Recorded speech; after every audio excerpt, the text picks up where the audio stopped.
Hello and welcome! Ukulelesean here, and in today's lesson we're going to learn how to play the chord of C major. So let's get started. Now, the first thing I want to talk to you about is a chord chart. A chord chart is very important when you're learning how to play chords because it's basically a diagram of the chords that you can go away and you can reference and look at, which is going to help you not just learn to play the chord, but also read music, because a chord chart, of course, is official music. If you focus your attention on the left-hand side of the screen now, you'll see a chord chart. And a chord chart is what we're going to use to help us understand and play chords on the ukulele. And also, guess what? It's sight reading. You're officially reading music. Now, the chord chart consists of vertical lines and parallel lines. We're going to talk about the vertical lines to start off with. The vertical lines are actually representing the strings, and each line has its own string. So the line closest to the left-hand side represents the string of G, which of course is the string that's close to our face. The second line along is the string of C. The third line along represents the string of E, and the fourth line along represents the string of A. So if you actually look at the chord chart, it's a diagram of the neck of the ukulele. Now, we're going to take it a step further. I'm going to show you a diagram of the chord of C major on the ukulele. So if you look on the left-hand corner of your screen now, you should see the C major chord. Now, the main difference between the chord chart that you just saw and the chord chart on the left-hand corner of the screen now is that there's a little black blob, which is on the third box of the string of A. And what that's saying is, well, you've got to push down frets number 3. Now, if you're unsure on how to find fret 3, it's very easy. If you look at the neck of the ukulele, you can see these little boxes, okay? And these boxes are the frets. So if I had my finger here, this would be frets 1. If I put it on the second box, that's frets 2. And if I move my finger up to the third box, it's frets 3. And do remember to use the tip of your finger. If you use the more padded part of your finger, you may find that you're not getting the sound that we're looking for. Now, although you can push this fret down with finger 1, 2, 3, or 4, I suggest using finger number 3. Okay, so what we're going to do is we're going to push finger number 3 down on fret 3 of the A string, which is the string closest to the ground. Now, as you can see, there are some O's above the other strings. So from the string of G, there's an O. From the string of C, there's an O. And also on the string of E, there's an O. Now, what those O's are representing is that those strings are to be played open. So we don't have to push any of those frets down. We don't have to worry about that. We just merely need to push finger number 3 on frets number 3 of the string of A. And then guess what? We've got the chord of a C major. So we're going to have a go at playing the C major together now. So just a quick recap. You want to push finger number 3 on frets number 3 of the string of A. Of course, the string of A is the string that's closest to the ground. And all we're going to do is strum down once on the uke. And remember, you're strumming all 4 strings from top to bottom. Are you ready? Okay, let's give this a go. 1, 2, 3, 4, strum. There we go. Now that is the chord of a C major. Now I want to go a little bit further in regards to playing some different rhythms today to really get you working on that C major chord. Now we're going to start off by playing crotchets, and if you're not sure what crotchets are, check out my channel. I've got a variety of videos and there is a lesson on there that teaches you all about crotchets. Now, what I want you to do is play 4 crotchets like this. 1, 2, 3, 4, of course with the C major.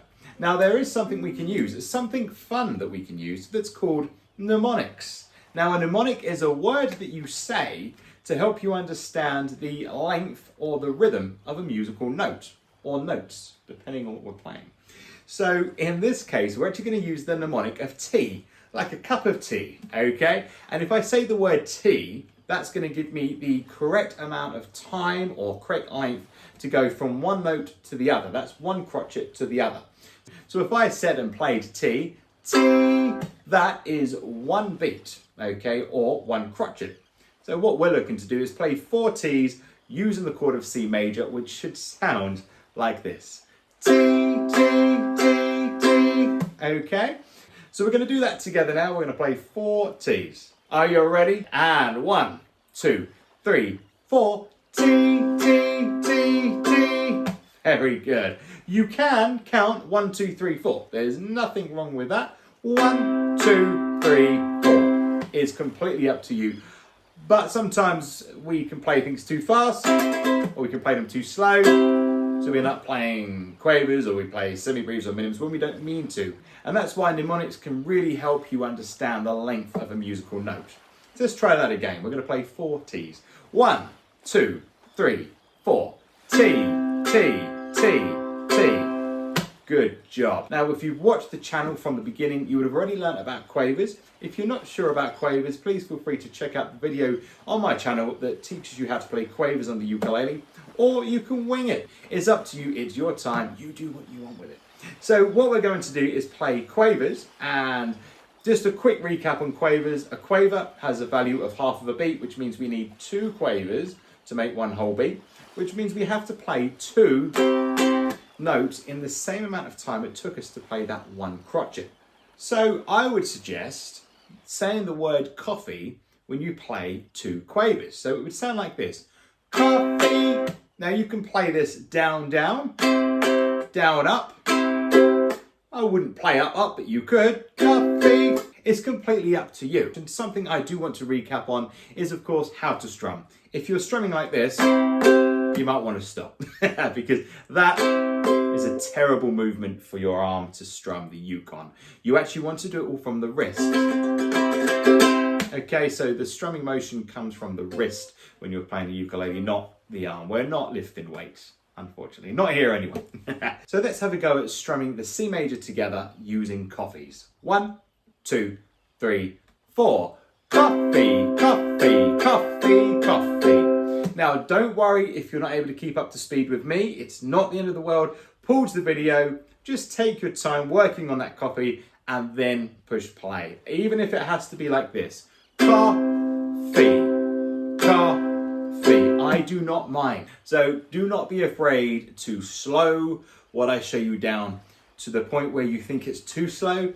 When you're learning something, whether it be ukulele or it doesn't really matter what it is, there is no speed too slow to learn something. And that, I guess that goes with anything in life, whether you're playing the ukulele or it doesn't really matter. If you're learning something, it's always much better to learn it slowly, because then your brain can process what's going on, as opposed to chucking lots of information at your brain. It's like, whoa, I don't get it. So allow the brain to process what's going on.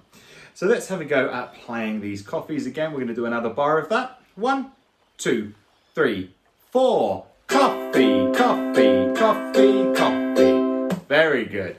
Last but by no means least, we're going to mix our coffees with tea. Gross, I know. I would not imagine having a cup of tea with a coffee. No, thank you very much. However, when you change the rhythm and music, it makes it sound a lot nicer.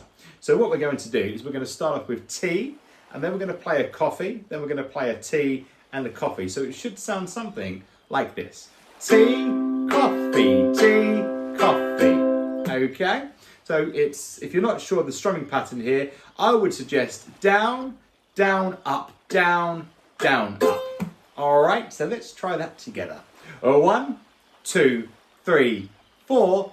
Tea, coffee, tea, coffee. Okay, let's try that again. 1, 2, 3, 4.